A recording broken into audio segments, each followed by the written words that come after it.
பிரியமானவர்களே, இயேசு கிறிஸ்துவின் நேற்று நாமத்தில் உங்களை வாழ்த்துகிறேன். இந்த மன்னாற்றுடைய இந்த டெய்லி பாட்காஸ்டை கேட்கிற உங்கள் ஒவ்வொருவரையும் கர்த்ததாமே ஆசீர்வதிப்பாராக. சங்கீதம் 32:6 இப்படியாய் கூறுகிறது: இதற்காக சகாயம் கிடைக்கும் காலத்தில் பக்தியுள்ளவன் எவனும் உம்மை நோக்கி விண்ணப்பம் செய்வான். அப்பொழுது மிகுந்த ஜலப்பிரவாகம் வந்தாலும் அது அவனை அணுகாது என்பதாக. பக்தியுள்ளவனின் ஜெபம், பிரேயர் ஆஃப் காட்லி என்ற தலைப்பின் கீழ் இன்றைய மன்னாவை தியானிக்கப் போகிறோம்.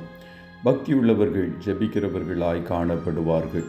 ஜெபம் நாம் தேவனை சார்ந்து ஜீவிக்கிறவர்கள் என்பதை வெளிப்படுத்துகிறது. சுயபலத்தை நம்பி ஜீவிக்கிறவன் ஜெபிப்பதில்லை. கடைசி நாட்கள் பக்தியுள்ளவர்களும் ஜெபிக்கிறவர்களும் அற்றுப்போகிற காலமாய் காணப்படுகிறது.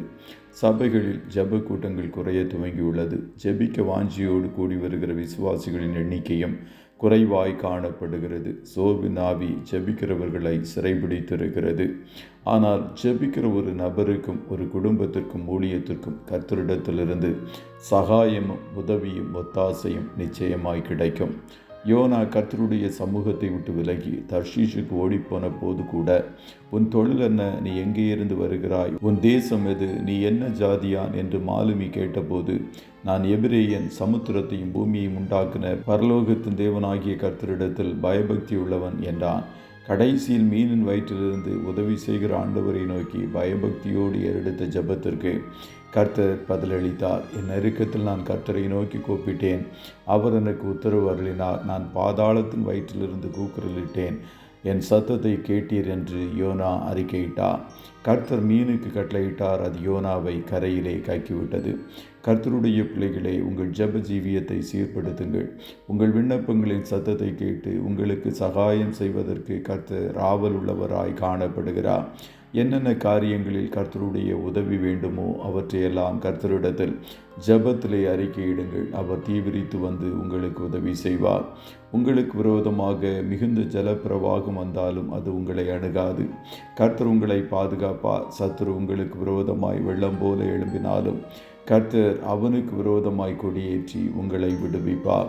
நோவா தேவனோடு சஞ்சரிக்கிறவனாய் காணப்பட்டான். அவனுடைய நாட்களில் ஜலப்பிரவாகம் வந்தது. நோவாவிற்கும் அவன் குடும்பத்திற்கும் எந்த தீங்கும் வராதபடிக்கு கர்த்தர் காத்து கொண்டார். சமுத்திர ஜலப்பிரளயத்திலிருந்து யோனாவை காத்த தேவன் உங்களையும் காப்பார்.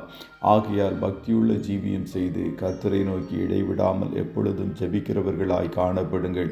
அப்போது உங்கள் காரியங்கள் ஜெயமாயிருக்கும். கர்த்ததாமே உங்கள் ஒவ்வொருவரையும் ஆசீர்வதிப்பாராக. ஜெபம் செய்வோமா? நல்ல தகப்பனே, உம்மை நன்றியோடு துதிக்கிறோம். இந்த மன்னாற்றுடைய டெய்லி பாட்காஸ்டை கேட்கிற உம்முடைய பிள்ளைகள் ஒவ்வொருவரையும் கர்த்தர் ஆசீர்வதிப்பீராக. ஆண்டவரே, பக்திக்குரிய ஜீவியம் செய்கிற உம்முடைய பிள்ளைகளாகிய ஒவ்வொருவருடைய ஜெபத்தையும் கர்த்தர் கருத்தாய் கேட்டு நீர் ஆமென்றும் ஆமேன் என்றும் பதில் கொடுப்பீராக. ஆண்டவரே, உம்முடைய பிள்ளைகளுக்கு ஒத்தாசையாய் கர்த்தர் நீர் எழுந்தருளும். வேண்டிய உதவியை பரத்திலிருந்து கர்த்தர் நீர் கட்டளையிடுவீராக.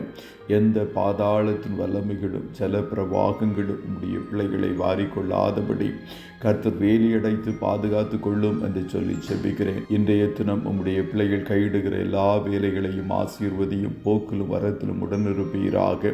கண்மணி போல காத்தருளும். ஆட்டுக்குட்டியானவருடைய இரத்தத்துக்குள்ளாய் ஒவ்வொருவரையும் கொடுத்து இயேசுவின் நாமத்தில் வாழ்த்தி ஜெபிக்கிறோம் நல்ல பிதாவே.